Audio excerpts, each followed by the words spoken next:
ఎన్నికల గెలవనికి లీడర్లు తీరొక్క వేషాలేసి పబ్లిక్ దగ్గరికి పోయి ఇష్టం వచ్చిన హామీలు అన్ని ఇస్తారు. ఇక పబ్లిక్ నమ్మి ఓట్లేసి గెలిపించినాక జాడ పత్త కనబడది. జనాలే ఇంటికి పోయినా కూడా ముఖం బంగారం అవుతుంది. అదో గట్నే గీడ కూడా ఓ ఎమ్మెల్యే దగ్గరికి పోయి సారు మీరు ఇచ్చిన హామీలు అమలు చేయమనంటే ఎమ్మెల్యే ఇచ్చిన సమాధానం ఏందో ఎరికేనా, పబ్లిక్ ఏం చేసిరో ఎరికేనా? అరుచుకుందాం పాండ్రి మొత్తం.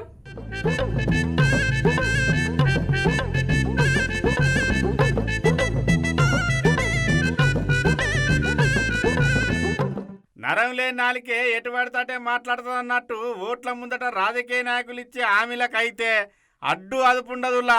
ఇగో గట్లనే వికారాబాద్ జిల్లా పరిగి నియోజకవర్గంలో ఉన్న పరిగి ఎమ్మెల్యే టి రామ్మోహన్ రెడ్డి అన్న కూడా ఎన్నికల ముందు హామీలు ఇచ్చి ఇప్పుడు పత్తకు లేడని ఏకంగా ఇంటికచ్చే కూసున్నారు ఆశా వర్కర్లు. అగో చూసిండ్రా, ఆశా వర్కర్లంతా ఒక్కతాన కూడి ఆశా వర్కర్ల ఐక్యత వర్ధిల్లాలి, 18,000 రూపాయల జీతం పెంచాలి, ప్రమాద బీమా కల్పియాలని ఎట్లా నినాదాలు ఇస్తారో మీరే చూడండి. అగో ఇన్నారు కదా, ముచ్చటేందంటే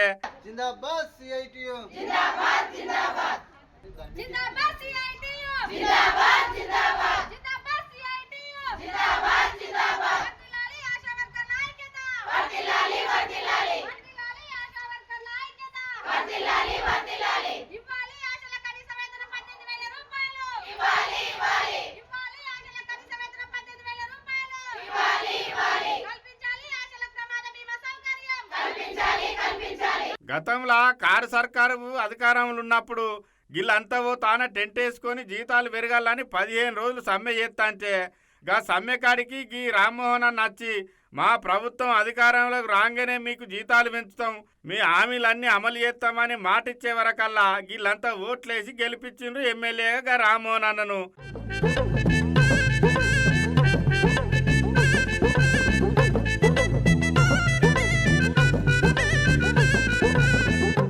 ఇక సీన్ కడి చేస్తే ఆయన గెలిచి ఎమ్మెల్యే అయ్యిండు కానీ ఓట్లేసిన వాళ్ళు అయితే గిదే రోడ్న పడి ధర్నా చేస్తాను. ఇప్పటికి కూడా ఎమ్మెల్యే సార్ను కనీసం కలిసి వినతి పత్రం అన్నా ఇద్దామని ఇప్పటికే 2 మాటలు పోయినా కూడా సార్ ముఖం బంగారం అవుతుందా అని గింత మోసం చేస్తాడా అని గట్టిగానే గరం అవుతాండ్రు ఆశా వర్కర్లు.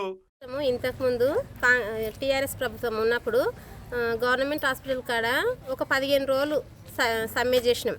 సమ్మె చేసి ఆ సమ్మెలో ఇప్పుడున్న ప్రభుత్వం, ఇప్పుడున్న ఎమ్మెల్యే, ఇప్పుడున్న ప్రస్తుతానికి మన పరిగిన ఎమ్మెల్యే డాక్టర్ ఎమ్మెల్యే సార్ గారు మేము కూర్చున్న టెంట్ కిందికి వచ్చి మాకు ఏమని హామీ ఇచ్చిందంటే, మా ప్రభుత్వం వచ్చినాక ఖచ్చితంగా మీకు 18,000 ఫిక్స్డ్ వేతనం చేస్తామమ్మా, మీరు ఖచ్చితంగా మాకు మీ ఓట్లు మాకే రావాలని చెప్పిండు ఆల్రెడీ.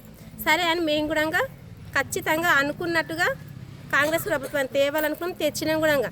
అసలు ఆశా వర్కర్లు కానీ, అంగన్వాడీ టీచర్లు కానీ, రోడ్డెక్కిన ప్రతి ఒక్క మహిళ ఖచ్చితంగా కాంగ్రెస్ ప్రభుత్వానికి ఓటేసి మరీ గెలిపించింది. సరే ఈరోజు గెలిపించిన దానికి ఆశా వర్కర్లని గీడికి 2వసారి ఎమ్మెల్యే ఇల్లు ముట్టడి చేయడం మేము.